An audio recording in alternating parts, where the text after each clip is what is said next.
So Nadal and Popyrin, they're facing off in the round of 16 of the Madrid Open. Now, Nadal had a great win over the birthday boy, the Spanish prodigy Alcaraz. He beat him 6-1, 6-2. That was a really encouraging win for Nadal because he was Alcaraz is good on these clay courts. He is Spaniard. He trains a lot on these clay courts, so he's most natural, most acclimed to the surface. So it was a great win from Rafa. Even if Alcaraz was a little bit injured, it was still a great win from Rafa because he was able to he played well. He won 81% of the points in his first serve, which was impressive. And they had some great memories. There was a birthday cake on the court. I think there was a for Alcaraz's birthday. They had some great memories in that exchange. So it was a really memorable experience, I guess, for both players. And I think that it's going to give him confidence going into this match against Popyrin because Popyrin doesn't really thrive as much on the clay. Now, Popyrin beat Sinner. He managed to make a surprise. He had to come through qualifying, and he beat Struff in the first round, but then he managed to beat Sinner in straight sets.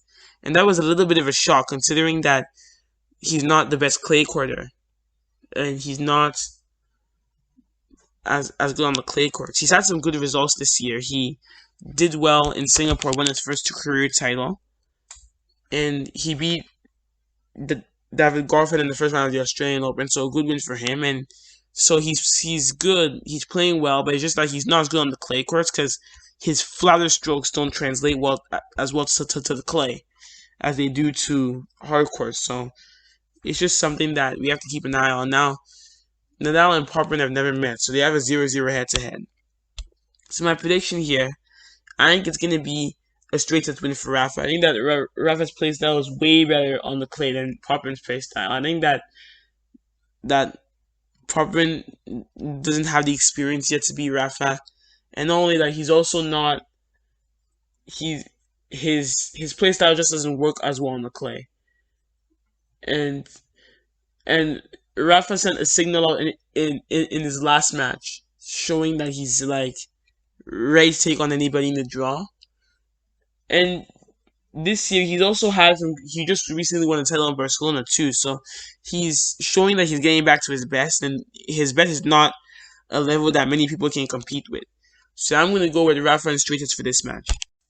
So John Isner and Andrei Rublev, they're facing off in the third round of the of the Madrid Open. Sorry, uh, I'm thinking of Miami. Sorry about that. Anyways, so Isner, he had he he's had some good wins this tournament. He's not been in his best form this year, but in Miami he showed some glimpses of returning back to his best form, and in Madrid now he's seeming that he's getting back there. He beat Kecmanovic in straight at 6-4, 7-6. He won 84% of points on his first serve, and he hit 28 aces, which is a good sign. And against Bautista, he showed good composure, saved one match point, and he was able to beat him in a thriller. He beat him 6-4, 6-7, 7-6. He saved the match point in that third set. And he did well. He won 80% of points on his first serve, and he fired 32 aces. So he's playing good now, Isner looking like, and it's looking like he's playing pretty well. And you have to be if he wants to be able to beat Rublev. Now Rublev has had a really great season this year. He has done well in numerous events. In the ATP Cup, he won along with his team. In the Australian Open, he reached the quarterfinals. He won Rotterdam, beating Fuchsovich in the final. In Doha, he made the semis. In Dubai, he made the semis as well. In Miami, he also made the semis. In Monte Carlo, he managed to make the final, and so he transferred that good form over onto the clay courts. He made the final of Monte Carlo, lost to Tsitsipas in straight sets, and in Barcelona, he made the quarterfinals. So he's made many quarterfinals, semifinal, and final appearances, and he's also won a lot of those events. He hasn't lost before a quarterfinal in any event so far, so he's really consistent looking like he's getting consistent, and that's a good sign. And like yesterday, he wasn't at his best, but he managed to beat Tommy Paul in straight sets, in 3 sets, 6-7, 3 6-3, 6-4. I predicted it would go 3 sets, and I was right in that prediction. I managed to get it. Rublev managed to win it in 3 sets, which is a good win for him. And he's gonna have to be at his best if he's playing Isner, because while Isner may not be at his best on the clay, it can actually benefit him a little bit because it will help him. It will give him more time to unleash his powerful ground strokes. Isner. Now, going into their head-to-head, it's not really going to be relevant. Their head-to-head because it was on a hard court, and that was a long time ago. But they have met once, and that was in Miami back in 2015, so 6 years ago. And Isner won that one in straight sets, 6-3, 6-4. That was 6 years ago, so that's not really going to be relevant because Rublev has improved miles since then. So my prediction here, I think Rublev will win this, but I don't think it'll be easy. I think he wasn't at his best against Tommy Paul, which means that's a sign that Isner could win this. And I think that Isner will get a set, and Isner could very well. I won't be surprised if Isner pulls the upset off, but I'm still backing Rublev to get it done because he's looking consistent this season, and he hasn't lost before a quarterfinal yet. So I'm going to pick Rublev in a 3-set thriller to get this match finished. Rublev will win this in a 3-set thriller, but it's not going to be easy. Rublev is definitely going to have his work cut out because Isner is playing really well so far. He's hit a total of 60 aces in both matches he's played in 2 matches so far. So he's in really good form. So I'm going to pick Rublev. It's not going to be easy for Rublev. He's going to drop a set, I think. But it's going to be Rublev in 3 as my prediction. So Rublev in 3 sets is my prediction for this match here. So Matteo Berrettini and Federico Del Bonis facing off in the round of 16 of the Madrid Open. Now Berrettini this year, he's had some good results. He did well in the Australian Open, reached the 4th round. In the Serbia Open, he managed to win the title in a long time so far. He beat Karasev, which was a good win for him in 3 sets. And he also managed to do well in the ATP Cup. He made a final with his team Italy. So he's playing pretty good. He's playing pretty well now, and because he's fresh off a title win in Serbia.